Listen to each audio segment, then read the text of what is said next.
Hello guys, welcome back to my channel. आज मैं इश्क जुनूनी का महा एपिसोड बोलने जा रही हूँ, जिसमें परिवार के डर और बड़ी कोठी के बाहुबलियों के बीच चल रही तकरार को बेहद दिलचस्प और नई कहानी दिखाया गया है। एपिसोड की शुरुआत में हॉस्पिटल के डॉक्टर संदीप को घर ले जाने की सलाह देते हैं और कहते हैं कि कुछ एनजीओ की मदद से उनके घर पर ही वेंटिलेटर्स और बाकी सुविधाओं का बंदोबस्त कर दिया जाएगा। रूहानी के पापा और बुआ इस बात से सहमत होते हैं, लेकिन रूहानी को इस पर शक होता है और वो डॉक्टर से पूछती है कि ये उनका अपना फैसला है या बड़ी कोठी से आई और कोई फरमान, क्योंकि असलियत में नागेश्वर चौधरी ने ही डॉक्टर पर दबाव बनवाया होता है ताकि रूहानी के दिमाग की सुई उन पर ना अटके। रूहानी इस फैसले का विरोध करती है और अपने भाई को हॉस्पिटल से निकलने के खिलाफ हॉस्पिटल में ही डरने पर बैठ जाती है। जब नागेश्वर चौधरी का छोटा बेटा गुरु अपने गुंडों के साथ देर रात हॉस्पिटल पहुंचकर संदीप को ज़बरदस्ती एम्बुलेंस में दलवाने लगता है, तो रूहानी उसे रोकने की कोशिश करती है, पर गुरु उसे टकराकर बिखर जाने की धमकी देता है, जिस पर रूहानी जोरदार जवाब देती है कि वो उस बड़ी लहर की तरह है जो टकरा कर बिखरेगी ज़रूर, पर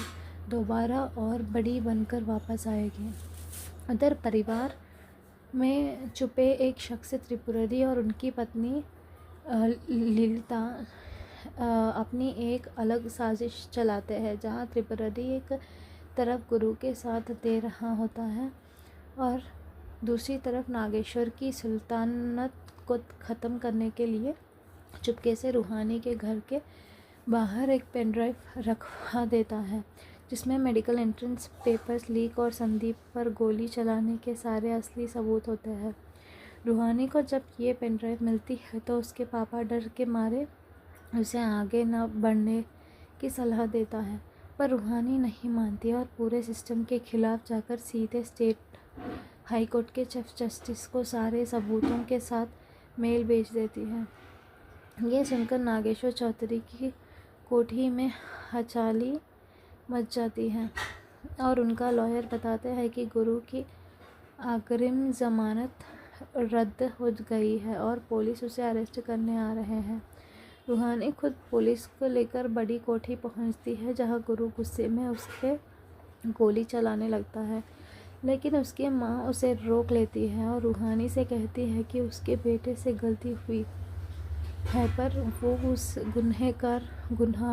गुनाहों की सज़ा ना दिलवाए। इस पर रूही पूरे परिवार के सामने उनकी परवरिश पर सवाल उठाती है और कहती है कि उसके जैसे परिवार में ही गुंडे और अपराधी पैदा होते हैं, जिसके बाद पुलिस गुरु चौधरी को अरेस्ट करके ले जाते हैं। एपिसोड के आखिरी हिस्से में रूहानी के घर वाले उसके मंगेतर शेखर उसे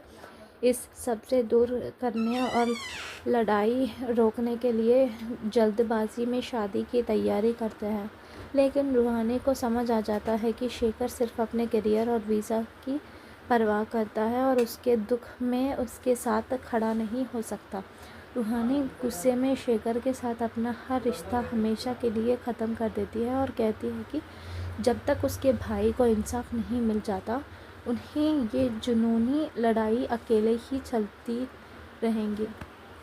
अब अगला एपिसोड में क्या होने वाला है वो देखा जाएगा। तब तक please wait, watch and subscribe. Thank you so much.